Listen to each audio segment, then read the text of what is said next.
श्री शिवाय नमस्तुभ्यम हर हर महादेव। तो भगवान भोलेनाथ, माता अशोक सुंदरी जी, माता पार्वती जी की कृपा से आपकी सारी कामना पूर्ण हो जाए और समस्या खत्म हो जाए, ऐसे हम प्रार्थना करते हैं। देखिए, आज का जो उपाय है, मात्र आपको एक बेलपत्र और लाल चंदन से करना है। इस उपाय करने के बाद आपकी हर प्रकार की कामना इच्छा पूर्ण होने लगेगी। अब वो कामना चाहे धन को लेकर हो, व्यापार को लेकर हो, नौकरी को लेकर हो, बिजनेस को लेकर हो या विवाह को लेकर हो। तो गुरु जी की कथा का सुनकर ही बहुत अच्छे से उपाय बताएंगे। उसके लिए इस वीडियो को लाइक कर दें, चैनल पर नए हो सब्सक्राइब जरूर करिएगा। तो इस वाले उपाय में जो सबसे पहले सामग्री आपको चाहिए वह है बेलपत्र। तो आपको इस प्रकार से एक प्यारा सा बेलपत्र लेना है और जो बेलपत्र लो ना, वो कहीं से भी खंडित नहीं होना चाहिए। और अगर आपको बेलपत्र नहीं मिल पा रहा है, शिव मंदिर जाइएगा, शिवलिंग से बेलपत्र उठाइएगा, शुद्ध जल से धोइएगा और उपाय में उपयोग कर लीजिएगा। इसके बाद जो अगली सामग्री आपको लेनी है वो है चंदन। तो आपको इस प्रकार से मात्र एक चुटकी या एक चम्मच जो चंदन आता है उतना ले लेना है। और इसके बाद आपको इस प्रकार से एक तांबे का लोटा लेना है और उस तांबे के लोटे में आपको अपने घर से, अपने किचन से शुद्ध जल भर लेना है। देखिए, यहाँ से जल भरकर शिवलिंग पर जाकर समर्पित करते हैं ना, तो इससे आपके घर के सारे दोष समस्या खत्म होती है।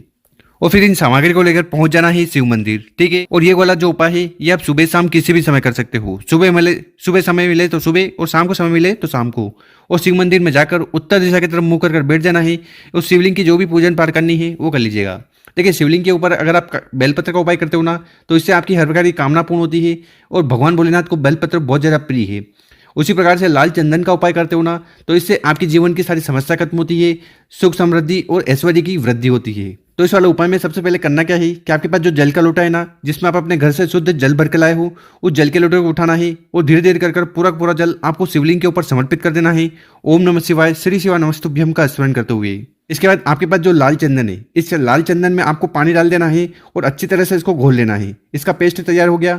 इसके बाद आपको क्या करना है, इस लाल चंदन को अपनी उंगली में उठाना है और आपको अम का संबोधन कर देना है, ठीक है। तो आपको इस प्रकार से 3 बिंदी लगा देनी है, अपनी कामना अपनी इच्छा कहते हुए, ठीक है।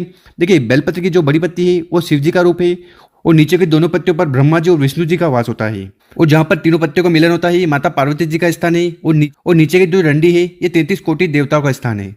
तो इस वाले उपाय में आपको 3 बिंदी लगा देनी है और नीचे वाली जो डंडी है इस पर भी आपको इस प्रकार से लाल चंदन लगा देना है। और उसके बाद उस बेलपत्र को उठाना है, अपने हाथ में रखना है और आपको कुंदकेश्वर महादेव जी से प्रार्थना करना है जीवन कि हे महादेव जी, हमारे जीवन में जो भी दुख है, परेशानी है, समस्या है, उन्हें खत्म करें। और आपकी जो भी कामना है, चाहे व्यापार को लेकर हो, नौकरी को लेकर हो, धन संपदा में वृद्धि को लेकर हो या विवाह को लेकर हो, तो उसकी कामना करते हुए सबसे पहले आपको बेलपत्र को स्पर्श करवाना है माता अशोक सुंदरी वाली जगह पर, ठीक है। और यहाँ पर स्पर्श करवाते समय आपको अपना नाम और गोत्र का उच्चारण कर लेना। इसके बाद उस बेलपत्र को उठाना है और आपको स्पर्श करवाना है माता के हस्त कमल पर और जो भी कामना है, इच्छा है वो कह देना। और उसके बाद उस बेलपत्र को उठाना है और उसको आपको शिवलिंग के ऊपर समर्पित कर देना है। ओम नमः शिवाय, श्री शिवाय नमस्तुभ्यम का स्मरण करते हुए। बेलपत्र की डंडी होगी जलाधारी की तरफ, बड़ी पत्ती होगी आपकी तरफ। तो इस प्रकार से आपको विशेष तरीके से चंदन वाला बेलपत्र शिवलिंग पर समर्पित कर देना है।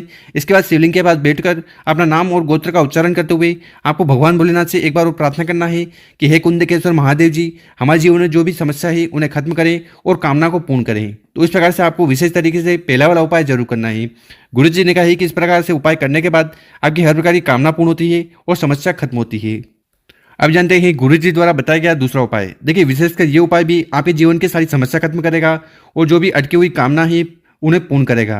और ये दूसरा वाला उपाय कैसे करना है वो बताएंगे। उसके पहले अपने शुभ हाथ से 2 कार्य कर लें। एक तो इस वीडियो को लाइक कर दें और कम से कम 5 लोगों के साथ व्हाट्सएप पर इस वीडियो को शेयर कर दें। तो इस वाले उपाय में इस प्रकार से आपको सबसे पहले शहद ले लेना है। कितना लेना है? मात्र 1 चम्मच। इसके बाद जो अगली सामग्री है वो है काले तिल, ठीक है। तो आपको इस प्रकार से 1 चुटकी काले तिल ले लेने हैं। अब 1 चुटकी में चाहे 11 दाने आए, 21 दाना आए या 31 दाना आए। और हर बार की तरह आखिरी में आपको इस प्रकार से एक तांबे का लोटा लेना है और उस तांबे के लोटे में आपको अपने घर से, अपने किचन से जल भर लेना है। और इन सामग्री को लेकर पहुंच जाना है आपको शिव मंदिर। और गुरु जी ने कहा है कि ये वाला उपाय भी आप सुबह शाम किसी भी समय कर सकते हो। और शिव मंदिर में पहुंचने के बाद शिवलिंग की जो भी पूजन पाठ करनी है, जो भी सामग्री शिवलिंग पर समर्पित करनी है वो कर लीजिएगा। और उसके बाद आपको करना क्या है कि ये जो शहद है, ठीक, तो इस शहद को अपने हाथ में ले लेना है और इस प्रकार से आपको अच्छी तरह से शहद लगा देना है। कहाँ लगाना है? तो आपको शिवलिंग के ऊपर अच्छी तरह से शहद लगा देना है। शहद लगा दिया और इसके बाद आपके पास जितने भी काले तेल के दाने हैं उनको उठाइएगा, अपने हाथ में रखिएगा और आपको भगवान भोलेनाथ से प्रार्थना करना है कि हे महादेव जी, हमारे जीवन में जो भी दुख है, परेशानी है, समस्या है या जो भी विघ्न है उन्हें समाप्त करें। तो अपनी तो अपनी दिल की बात कहते हुए वो काले तिल के दाने ठीक उस शहद के ऊपर आपको रख देना है। रख दिया, इसके बाद आपको अपना जो सीधा वाला थे इस पर आपको घुमा देना है। तो यहाँ पर आपको शहद और काले तिल का अच्छी तरह से लेपन कर देना है शिवलिंग पर।